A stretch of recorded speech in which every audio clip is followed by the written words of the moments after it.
में लेते हैं. So we are talking about chapter number 11,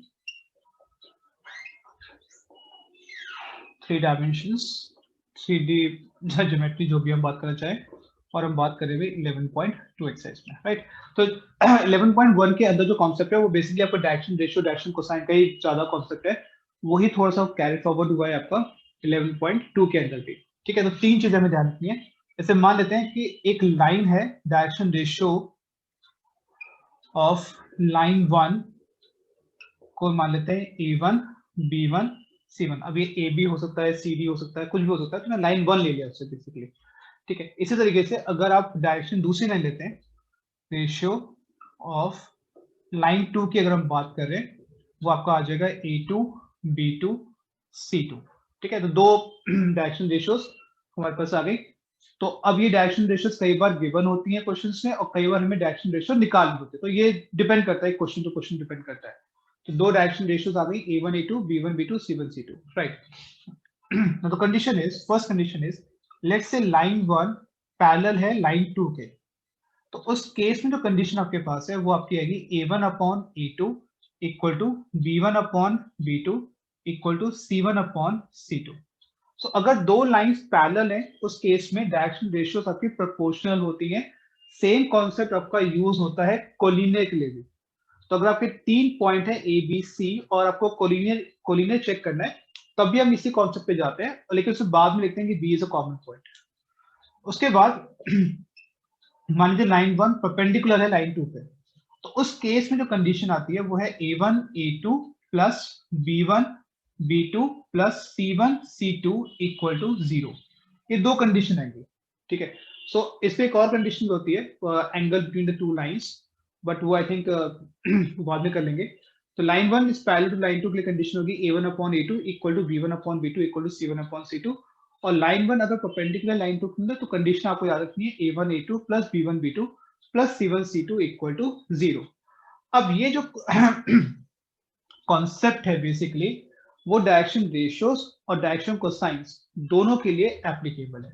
तो अगर वो डायरेक्शन रेशियोज गिवन है तो आप एबीसी के टर्म्स में काम करोगे, और लेकिन अगर वो कहते हैं डायरेक्शन कोसाइन हमें गिवन है, लेट्स से लाइन 1 का L1, M1, N1, इसी तरीके से लाइन 2 के जो डायरेक्शन कोसाइंस हो जाएंगे वो मान लेते हैं L2, M2, N2, तब भी सेम कंडीशन एप्लीकेबल होगी. लाइन 1 अगर पैरेलल है लाइन 2 के लिए, तो आपकी जो कंडीशन आएगी वो आपकी होगी L1 upon L2, M1 upon M2, N1 upon N2, अगर दो लाइन पैरेलल जा रही है. और अगर दो लाइन परपेंडिकुलर है तो उस केस में कंडीशन आएगी L1 L2, M1 M2 plus N1 N2 equal to 0. तो अब देखना पड़ेगा कि आपको क्वेश्चन में क्या दिया हुआ है, डायरेक्शन रेशियो दिया है या डायरेक्शन कोसाइन दिया हुआ है. 90% केसेस में डायरेक्शन रेशियोस होती हैं, कुछ केसेस में डायरेक्शन कोसाइन दिया होता है. वो फिर डिपेंड करता है question to question, but majority question में डायरेक्शन रेशियोस ही पूछी जाती है या दिया जाता है. ठीक है, सो अगर हम बेस क्वेश्चंस की बात करें, कौन कौन से क्वेश्चन जो है 11.2 के इस पे बेस्ड हैं. सो बेस जो क्वेश्चंस हैं इसके अंदर, those are question number 1, question number 2 and question number 3. 1, 2 and 3. तो एक एक करके तीनों को सॉल्व करेंगे. पहले 1 करेंगे, फिर 2 एंड देन फिर 3 पे जाएंगे. अब 1 पे आते हैं. अब 1 पे कह रहा है show that the three lines with the direction cosines are mutually perpendicular. यानी कि जो अब यहाँ पे डायरेक्शन कोसाइन का कॉन्सेप्ट आ गया और परपेंडिकुलर कॉन्सेप्ट है, तो L1 L2 वाला कॉन्सेप्ट यहाँ पे यूज किया जाएगा. ठीक है, तो इसको हटा देते हैं, इसके भी कोई जरूरत नहीं है, इसको भी रख लेते हैं.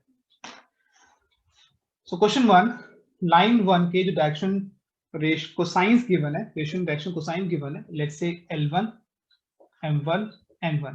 L1 की वैल्यू है 12/13, M1 की वैल्यू आ जाएगी -3/13 और इसकी वैल्यू हो जाएगी -4/13. ये आपके लाइन 1 के डायरेक्शन कोसाइन आ गए. अब लाइन 2 की बात करते हैं, L2, M2, N2,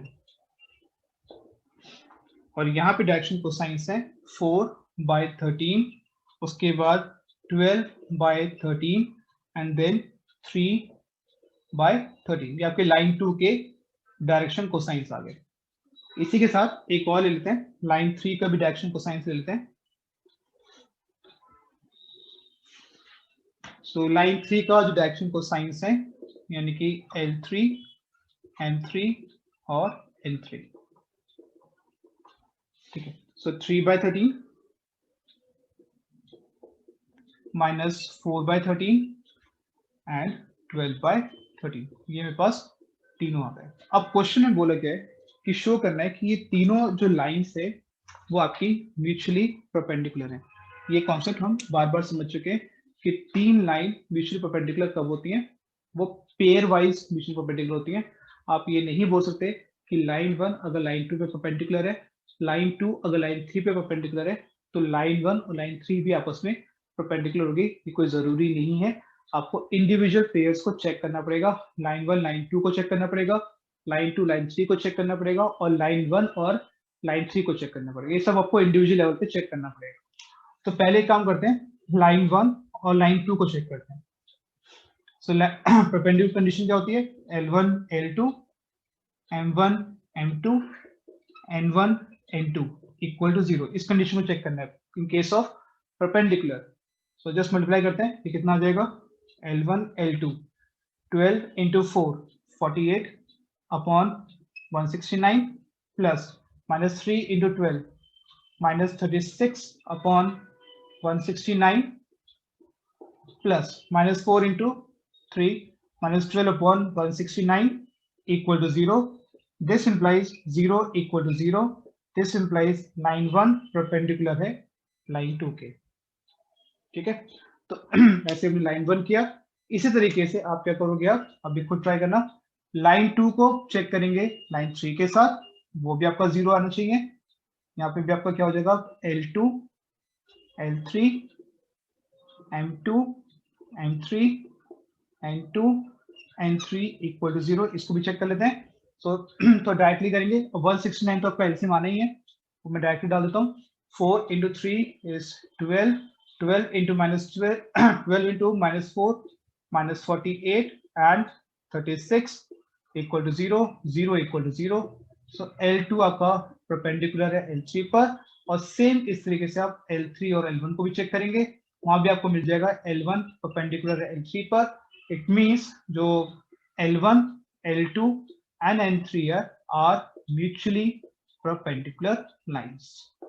This completed question number 1, exercise 11.2. Right, so question number 2 now.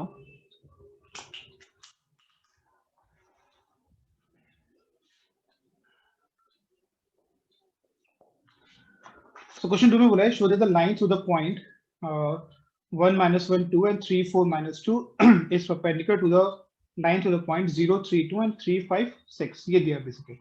तो हम क्या करेंगे इसके अंदर कि जैसे मान लीजिए परपेंडिकुलर कॉन्सेप्ट है, ए को मान लेते हैं 1 minus 1 2, बी को ले लेते हैं 3 4 और -2, सी को मान लेते हैं 0 3 2 और डी को मान लेते हैं यहाँ पे 3 5 6।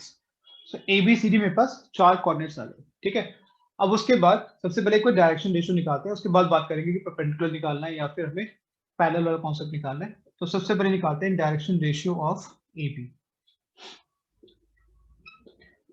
A1 B1 C1 B minus A, ठीक है। 3 minus 1 आपको आ गया 2, 4 minus of -1 is 5, -2 of -2 is -4। ऐसे हम निकालते हैं direction ratio of C D, A2 B2 C2 D minus C, 3 minus 0 3 के इक्वल, 5 minus 3 2 के इक्वल, 6 minus 2 आपका 4 के इक्वल आ गया। तो ये सारी चीजें हमारे पास आ गई, ठीक है। तो डायरेक्शन रेशियो आ गया। अब देखते हैं क्वेश्चन में क्या बोला है। क्वेश्चन में बोला है कि दो लाइन को मुझे परपेंडिकुलर शो करना है। अब अगर परपेंडिकुलर शो करना है तो मुझे जो कंडीशन चेक करनी है वो कंडीशन होगी A1 A2 plus B1 B2 plus C1 C2 equal to 0। और अगर मुझे पैरेलल कंडीशन शो करनी है तो मुझे चेक करना पड़ेगा A1 upon A2 equal to b1 upon b2 equal to c1 upon c2, like in question number 3 वहां पे आपको पैरेलल वाली कंडीशन शो करनी है। तो यहाँ पे वैल्यूज आपका सारी हैं, पुट करके देखते हैं कितना आ रहा है। तो 2 into 3, 5 into 2 minus 4 into 4 equal to 0, 6 plus 10 minus 16 equal to 0। Your answer become 0 equal to 0 because condition satisfy हो गई है, देयरफॉर ए बी आपका परपेंडिकुलर हो गया सी डी पर। दैट्स इट, इतना ही काम करना है। This become your question number 2।